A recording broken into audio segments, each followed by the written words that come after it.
மாவட்டம் பெண்ணாடம் அடுத்த கிளிமங்கலம் கிராமத்தில் 200க்கும் மேற்பட்டோர் சமயபுரம் மாரியம்மன் கோவிலுக்கு கடந்த 25ஆம் தேதி மாலை அணிந்து விரதம் இருந்து வந்த நிலையில் இன்று தை மாத அமாவாசையை முன்னிட்டு பால்குடம் எடுத்து முக்கிய வீதிகள் வழியாக ஊர்வலமாக வந்து அவ்வூரில் எழுந்தருளி அருள் பாவித்து வரும் அருள்மிகு மாரியம்மன் ஆலயத்திற்கு வந்து பக்தர்கள் ஒவ்வொருவரும் பால்குடத்தினை மண்டியிட்டு ஏந்தி சென்று மாரியம்மனுக்கு சிறப்பு அபிஷேகம் செய்து நேர்த்திக்கடனை செலுத்தி வழிபட்டனர்.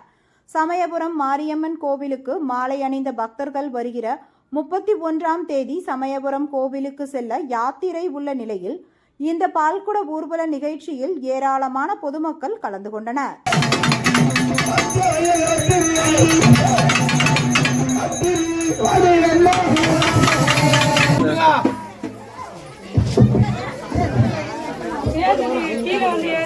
மாலை போட்ட கேட்டீங்க, தயவுசெய்து இந்த மாதிரி உங்களை பின்னாடி கூடுங்க, உங்களுக்கு ஒரு புண்ணியமா போவோம். வாங்க, சீக்கிரம் வாங்க, கலக்கம் எடுத்துட்டு வந்து கூட்டுங்க.